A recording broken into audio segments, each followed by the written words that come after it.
Most of us can think of one conversation we'd rather not have. Maybe it's with a friend, a spouse, a coworker, a family member.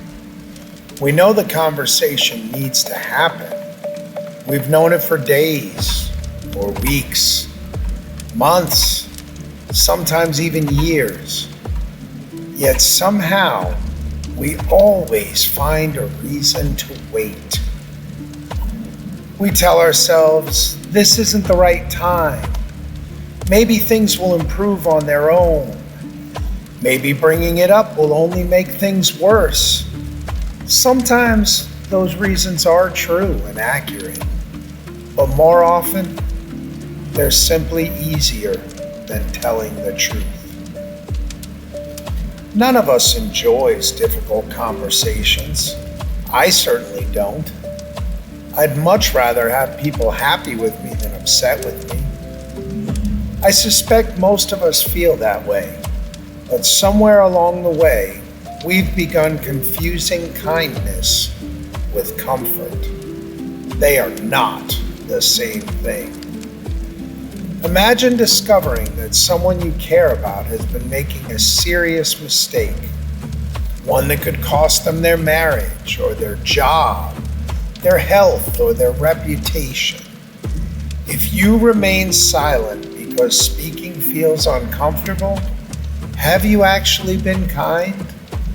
Or have you simply protected yourself from an uncomfortable moment? I've come to believe that real kindness sometimes requires courage. Not the courage to win an argument, the courage to risk being misunderstood. Because sometimes telling someone the truth is the most loving thing we can do. Our ancestors understood something that modern life often forgets. Communities survive because people tell one another the truth. Not cruelly, not carelessly, but honestly. If the carpenter builds a weak roof, then someone needs to say something before the winter comes. If a hunter grows careless, someone should speak before another member of the tribe is injured. If a friend is making destructive choices, silence isn't compassion, it's abandonment. These weren't simply moral lessons, they were survival lessons. A community where no one is willing to correct a dangerous mistake does not remain a healthy community for very long.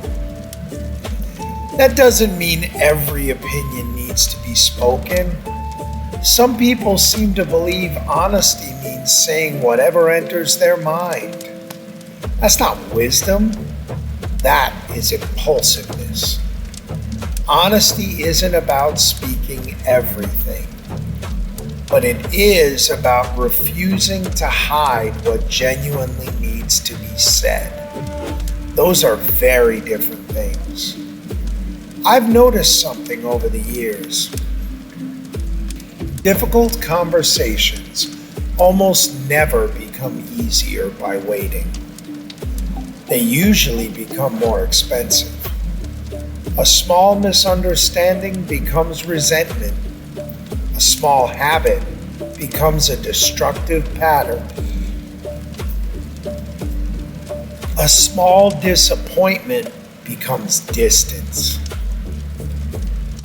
The conversations we avoided to preserve the relationship can sometimes become the reason the relationship suffers or fades away. I've seen this in real estate. A seller asks for a price that simply isn't realistic. It's tempting to nod politely, get the listing, and hope the market proves the point. But that's not serving the client. My responsibility isn't to protect someone from disappointment. It's to help them make the best decision they can with the information available. Now, sometimes that means saying something they don't want to hear. Not because I enjoy it, but because they trusted me to tell them the truth. I've seen it in business. I've seen it in leadership.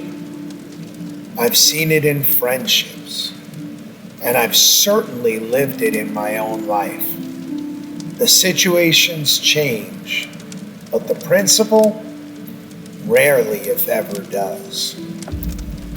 Leadership has never been measured by how many people agree with you. It's measured by whether the people under your care become stronger because of your influence.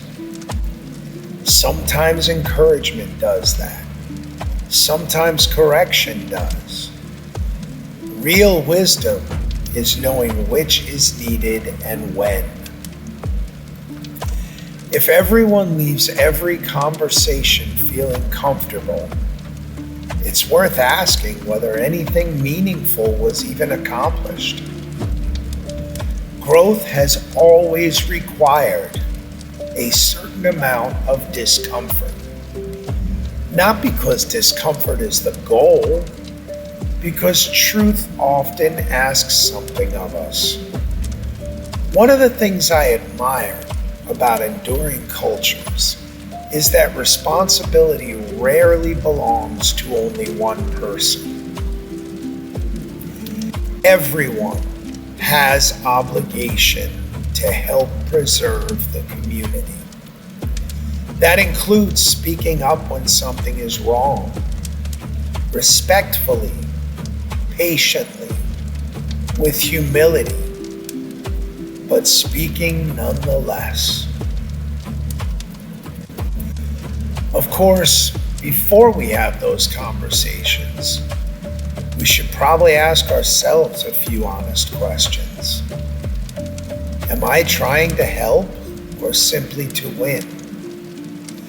Am I speaking from genuine concern or from irritation?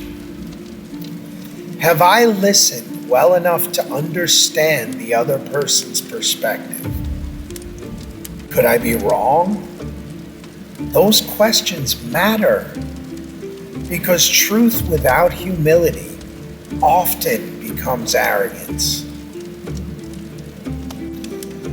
The thing is, though, humility should never become an excuse for silence either. There are moments when someone needs us to say what no one else is willing to say. Not because we're certain, certainly not because we're superior, but because we care enough to risk that uncomfortable conversation, to risk that relationship, because the goal is not to preserve our comfort. The goal is for the best interests of the person that we need to have the conversation with. That is a huge difference. When I look back over my own life, some of the people who've had the greatest impact on me weren't the ones who always agreed. They were the ones willing to tell me when I was being wrong or stubborn or just making stupid decisions. Sometimes I understood and appreciated it immediately, and sometimes I didn't. But looking back in that beautiful 2020 view that is hindsight, I am so grateful that they cared more about my future and my outcome than my temporary feelings. That isn't always an easy gift to give, and it isn't always an easy gift to receive. But I've come to believe it's one of the greatest gifts we can offer another person. Perhaps that's one of the greatest tests of any relationship.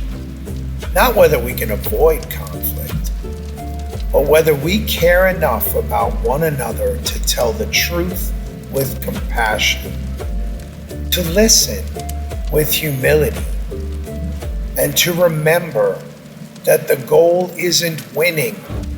The goal is preserving something worth keeping. So perhaps tonight, instead of asking whether a difficult conversation will be uncomfortable, ask yourself a different question. If I truly care about this person, what do I owe them? Now, I can't answer that for you.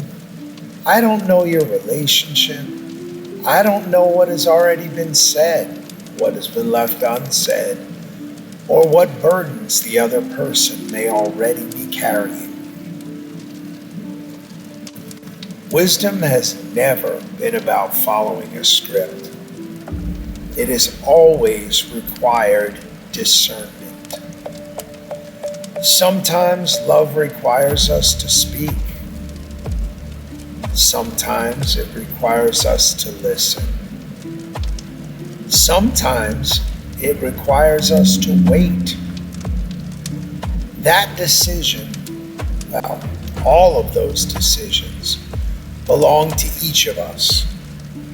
And with them, so does the responsibility to exercise wisdom rather than simply follow advice.